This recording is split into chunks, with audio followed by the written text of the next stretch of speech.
Sí, entre otras tantas cosas. Gracias por tenerte. Placer, como siempre. Antes que nada, ¿qué país ves desde el punto de vista económico a partir del 11? Veo que nuevamente el tren de la historia, Esteban, pasa por un andén que se llama Argentina. Por dos motivos. Mira, a ver. Uno externo y otro local. El local es que estamos ante el fin de una etapa, el fin de una era. Se terminó la época del despilfarro, del gasto a cuenta, de la improvisación, y empieza una nueva etapa. Por supuesto que está por definirse, pero, digamos, soplan aires nuevos. Y también el mundo le plantea a Argentina nuevas avenidas por las cuales traer el futuro al presente de nuestro país.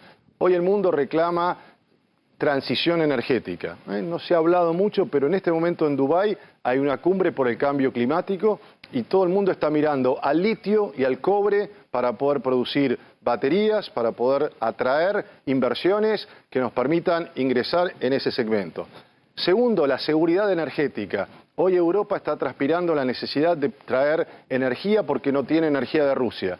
Tercero, seguridad alimentaria. Y cuarto, los nuevos regionalismos. El mundo se está dividiendo en nuevas regiones y nosotros no nos damos cuenta quizás, Esteban, pero somos una región de paz en el mundo. Por lo tanto, si aprovechamos las tendencias internacionales, estas cuatro que te acabo de mencionar, y estos aires de cambio y este fin de una etapa, creo que Argentina puede aprovechar un programa de estabilización y crecimiento que nos saque de la frustración. Ahora, ¿a Milei le dejan una bomba? ¿Qué le dejan?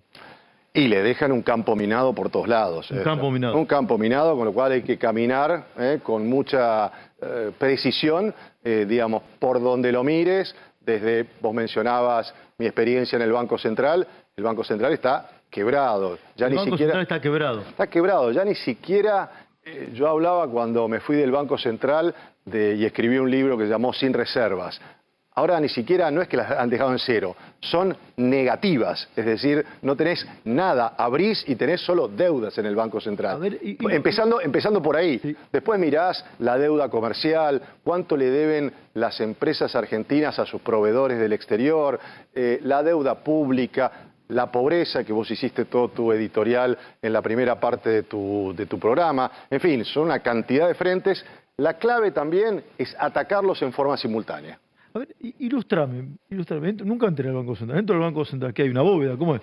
Bueno, en realidad... Solo hay una bóveda. ¿Qué hay? ¿Abro y qué hay? En realidad, las reservas del Banco Central están en un banco que pertenece a todos los bancos centrales. Basilea, ¿no? Exactamente, que es el Banco de Pagos de Basilea. Argentina es accionista de ese banco de pagos, con lo cual la mayoría de las reservas están allí. Es cierto que en el primer subsuelo sí. está se llama el Tesoro del Banco Central, y vos podés entrar allí y en general hay dinero transaccional. Algunos dólares que los bancos pueden necesitar para sus necesidades diarias. También en mi época, no sé si todavía sigue estando, había barras de oro, sí. y estaban ahí, pero bueno, en realidad la mayoría de las reservas que hoy no están radican en Basilea, Suiza. Sí, Martín, ayer Guillermo Franco habló como de un dólar de referencia, dijo, ¿no? Un dólar que le sentaba cómodo alrededor de 600, entre 600 y 700, 650 pesos, dijo. El dólar oficial, es decir, el cepo se va a mantener. ¿Qué significa eso? ¿Es una devaluación del 80%? ¿Qué es? Bueno, cuidado ahí, Esteban. Vamos a ver cómo lo hacen, porque una cosa es que el dólar el día lunes valga 650 pesos y otra cosa es que el impuesto país, y yo si tuviera que apostar ahora con algo de información y algo de análisis, es muy probable que el impuesto país para todos aquellos que importan lo suban. ¿Por qué? Porque Argentina necesita, y el primer desafío que tiene el presidente Milei es cerrar el déficit fiscal. Para esto tiene que cortar el gasto y tiene que ampliar la base de tributación. Entonces, en el corto plazo es un mal impuesto el impuesto país, pero la realidad le indica que va a tener que caminar también sin resignar fuentes de recaudación. Por lo tanto, lo que sí vamos a tener es, bueno, una cantidad de distorsiones que el nuevo presidente, el nuevo ministro de Economía va a empezar a sacar la basura debajo de la alfombra y es bueno que lo haga al principio y no al final de su gobierno. Sí, ¿cómo es desarmar la pelota, la bolsa, la bomba de las LELIQs?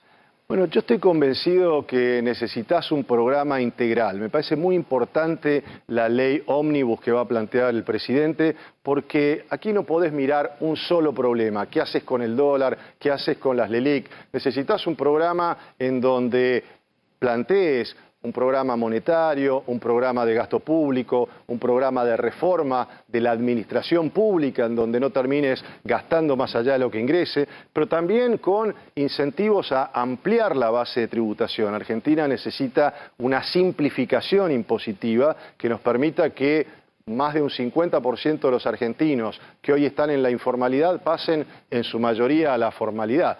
Bueno, todo esto hay que hacerlo todo junto. Si esto lo lográs, está claro que el Banco Central lo que puede empezar a hacer es estirar los vencimientos de las LELIQ, o plantearle, tengo entendido que se está trabajando... De canje con bonos. Claro, un canje, hay alguna posibilidad, por lo que he escuchado, sabes que hablo bastante con el exterior, de algún tipo de préstamo puente que pueda tener la Argentina con alguna garantía. Entonces, que el propio Banco Central, el Ministerio de Economía, dé un menú de alternativas a los bancos.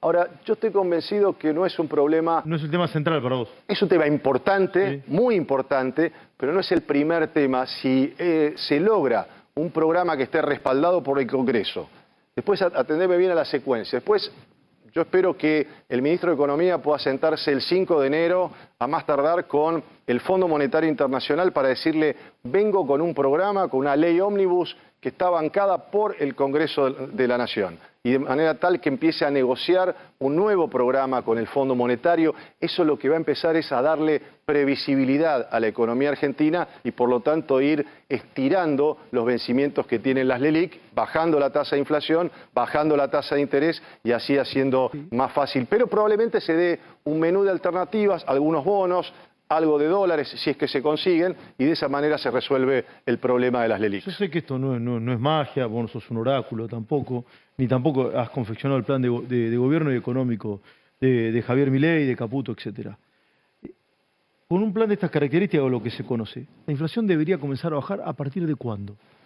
Bueno, la secuencia debe ser un programa integral, y me parece importante plantear, no solo, se está hablando mucho del ordenamiento de las cuentas públicas, y a mí eso me parece central, pero de manera conjunta y de manera sincrónica hay que plantear un programa de crecimiento, un programa de desarrollo, apoyado en las principales industrias que nos pueden sacar de la crisis: el agro, la energía, los servicios vinculados al conocimiento, la minería. Bueno, a esos sectores hay que brindarles previsibilidad.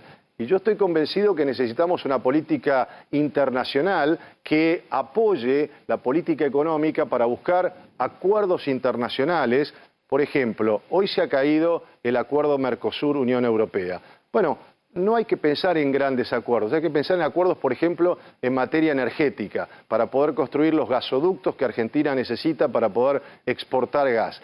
¿Qué necesitamos dar? Es generar acuerdos país-país. Si uno genera, Esteban, un acuerdo Argentina-Unión Europea o Argentina-Alemania, Argentina-España, ese acuerdo tiene un nivel igual al de la Constitución argentina. Es decir, que si alguien quiere cambiarlo en el futuro, va a tener que cambiar la Constitución. Esa es la manera de darle previsibilidad a la economía argentina. Si esto se logra, Argentina puede estar dentro del primer año, sin quizás darte un mes, empezando a cambiar la tendencia, a bajar la tasa de inflación, a empezar a mostrar números en crecimiento, a empezar a mostrar inversiones del resto del mundo que empieza a confiar en la Argentina.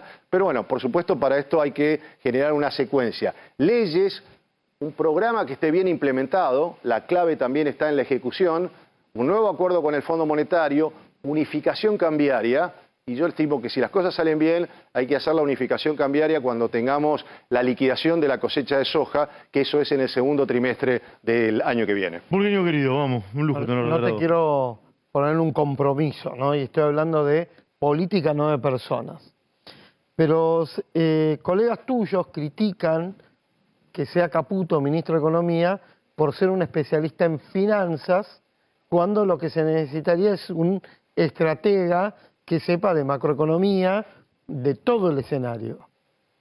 Si coincidís con el diagnóstico... Mirá, Luis primero es un profesional de primer nivel, con mucha experiencia. Es importante también que haya pasado por el sector público, sabe tocar los botones adecuados, no es un improvisado que llega por primera vez, que puede haber mucha gente con muy buenas intenciones, pero aquí hay que empezar desde el día 1 tocando los botones correctos. Y además se está rodeando de muchos colaboradores. Por ejemplo, me parece muy buena la incorporación de Joaquín Cotani, que es, no sé si estará en finanzas, pero es una persona que trabajó en temas claramente debiera estar en programación. Es un excelente macroeconomista, por lo tanto, siempre hay que buscar no uno solo, sino un equipo. Realmente lo que se necesita es un equipo económico donde cada uno esté en su rol, claramente con un liderazgo, y ese liderazgo Luis lo tiene. Y bueno, por supuesto, después, Carlos, como dijiste antes, aquí hablan los resultados. Claro. Y si algo que sabemos del presidente es que es bilardista. Sí, y por lo tanto, por los resultados los verán. Si vos me decís a priori, ¿tienen la capacidad, la experiencia? Te digo sí. Obviamente después deben mostrar capacidad de implementación para poner a la Argentina en un ordenamiento fiscal, monetario, cambiario y en la senda del crecimiento. Carlitos. Bausili seguramente va a ser el presidente del Banco Central. Lo rebauticé, pido disculpas. Dije mal el nombre. Santiago Bausili. Santiago, sí, que dije Federico, ¿no? Sebastián. Bien.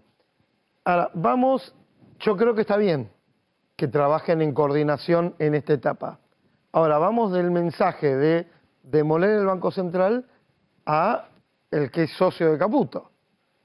Sí, de vuelta, Santiago, si mirás toda su trayectoria, Santiago Bausili es una persona que tiene entidad propia, ¿no? Digamos, trabaja, es muy conocido en los mercados internacionales y por lo tanto, digamos, hay que mirarlo en términos de su trayectoria.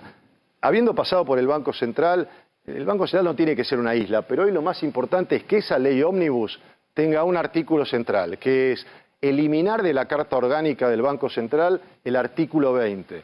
Ese artículo lo que permite es ser la chequera del gobierno nacional. Que el presidente de la Nación, que el ministro de Economía lo llame al presidente del Banco Central, como hace ahora, y lo tenga de che pibe. Le diga, che pibe, mandame 100.000 millones de pesos este jueves, que es el directorio del Banco Central, y el presidente del Banco Central lo único que dice es, sí señor. Bueno, lo importante es, por ley, más allá de las personas, por ley, quitarle esa facultad al gobierno de manotear el Banco Central como lo viene haciendo lamentablemente desde 2010. Claro, eso cuando saliste vos que se reformó la Carta Orgánica. Se reformó la Carta Orgánica, exactamente. Sí. Empezó una joda, Kirchner ¿no? tomó la reserva para pagarle al fondo. Bueno, no, en ese momento se hizo con una ley y eso fue la gran diferencia en el 2005. En el 2010... Cristina se quiso llevar por delante, nosotros le pusimos un límite, le dijimos, mire, presidente, las reservas no son ni suyas ni del transitorio presidente del Banco Central, a la sazón, amigo de ustedes, sino que son de todos los argentinos. Si usted quiere cambiar el destino de las reservas, cambie la ley, no las manotee. Bueno, finalmente la justicia me dio la razón y luego, finalmente, cuando me fui, cambiaron la ley. ¿Cristina entiende de economía? La experiencia la ha hecho aprender, pero mira la economía desde un costado muy ideológico, desde un costado muy de pensar que la economía hay que regularla, que todo el sector privado, yo estoy convencido que hay que nivelar el campo de juego para que la economía funcione, para que las pequeñas y medianas empresas tengan las mismas posibilidades de crédito que tienen las grandes, es decir, necesitamos incentivos, pero esta idea de ir detrás del sector privado, pensar que el sector privado siempre está en contra de lo que hace el Estado Nacional, claramente no ha mostrado resultados. Los años de Cristina manejando la economía, hemos tenido esta inflación. Eso, ahí iba. Sí, lo contaba Burgueño el otro día. Ella dijo que la estanflación era una catástrofe. Así es. ¿Ella ya tuvo esta inflación? Tuvo esta inflación quizás disimulada del año 2010 al 2015, porque se fue gastando todas las reservas que yo le dejé en el Banco Central. Entonces, es lo mismo que si vos perdés mañana el trabajo y tu familia sigue gastando, y bueno, tus hijos, tu mujer, no se van a dar cuenta, se siguen yendo de vacaciones. Ahora, cuando se te acabaron los ahorros, ahí viene la hora de la verdad, y eso le tocó enfrentar a Mauricio Macri. Burgueño.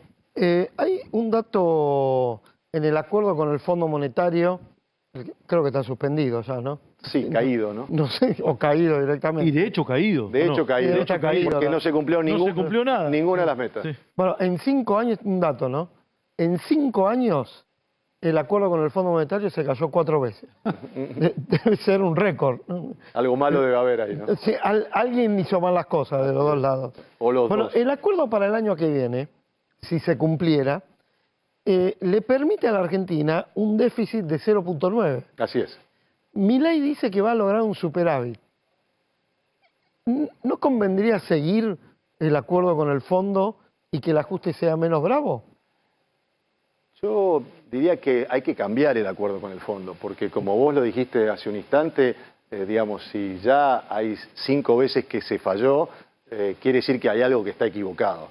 4 en 5 años. O 4 veces, es decir, venimos siempre corriendo detrás de los acontecimientos.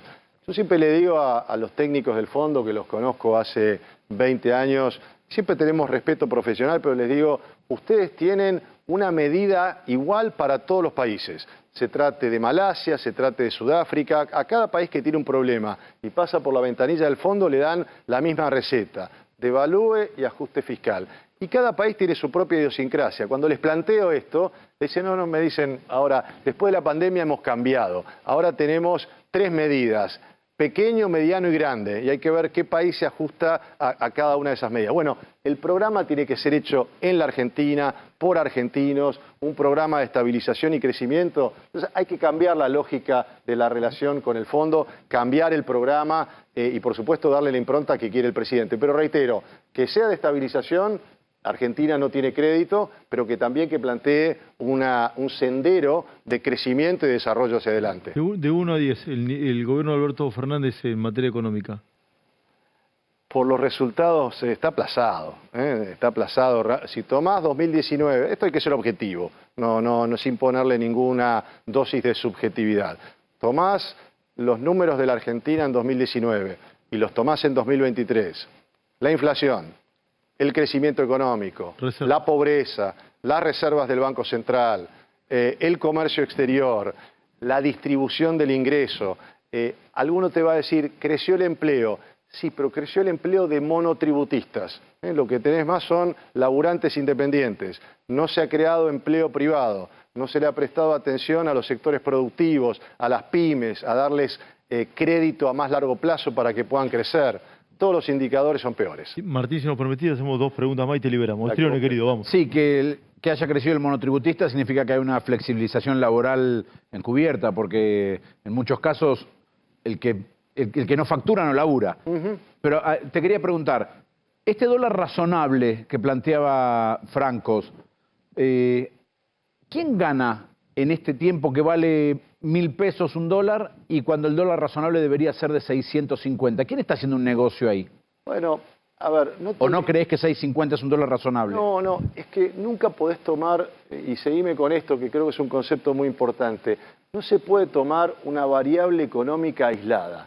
Si vos no me decís qué es lo que vas a hacer con los impuestos, qué es lo que vas a hacer con el gasto público, qué vas a hacer en materia de política exterior, de salir a buscar dólares por exportaciones. La pregunta es, ¿vas a tener una política exterior agresiva de inversiones, de buscar acuerdos para traer dólares en el corto plazo? Entonces te diría, después digamos cuál es el dólar de equilibrio. Pero está claro que al principio vas a tener 2 dólares, un dólar comercial, que aparentemente va a estar en esos niveles, y otro dólar financiero que va a estar en los niveles que tenemos hoy en el contado con liquidación. Lo que necesitamos es ir a un dólar único. Claro. Durante mi gestión en el Banco Central, 5 años y medio, tuvimos crisis de Lehman Brothers, crisis de hipotecas, crisis acá en la Argentina, con el campo, siempre tuvimos un solo valor del dólar. Esa es la clave también para ordenar la economía. Dale, Carlito, así lo leo. Esto es importante porque circuló este dólar de Franco, está hablando del dólar comercial. Sí, no claro. del que va a ir a comprar a la gente. Claro. Y vinculado al dólar oficial. Del dólar, está bien la aclaración, del dólar de exportación y de importación. Claro, subir el dólar de importación. Achicar la brecha, digamos. Claro. Porque de hecho ya el dólar de exportación, digámoslo, en esta mezcla, enjunje que hay, hoy vos exportás y el 50% lo liquidás a 3.70 y el otro 50% lo liquidás al tipo de cambio financiero, con lo cual el exportador hoy en promedio saca un dólar de 6.50. Vinculado al dólar, esto cortito quería porque estaba vinculada está linkeada. ¿Están atrasadas las tarifas? ¿Está atrasado el precio de la nafta? ¿Vale 1/3 de lo que vale en otra parte de América Latina? ¿Están atrasadas las tarifas y el precio sobre todo de los combustibles? Y sí. Bueno, lo que hay que plantear es un sendero para las principales variables económicas. Uno no puede plantear que los combustibles vayan por un lado, que la electricidad por el otro. Un programa de estabilidad que tenga convergencia donde todas las variables, la cantidad de dinero que se emite, lo que se gasta, lo que se recauda, vaya todo en una misma dirección y los senderos de tarifas, de precios de combustible también vayan. Esa es la manera de poder anclar las expectativas de inflación y que todos caminemos en una misma dirección. Ahora sí, con esto te despido y te agradezco siempre tu gentileza, siempre son muy amables con nosotros, Martín. Placer. ¿Hay riesgo de hiper o no? No, a ver. ¿No? No, Mira. no. Si se hacen las cosas bien, Argentina, sin duda, en sacar la basura debajo de la alfombra, va a tener un pico inflacionario. La tasa de inflación va a aumentar, pero si se plantea un esquema en donde el gobierno tiene respaldo en el Congreso, donde se generan nuevas avenidas, un programa sólido de estabilización y crecimiento, un nuevo acuerdo con el Fondo Monetario Internacional, Argentina va a estabilizar una tasa de inflación alta y de ahí puede empezar a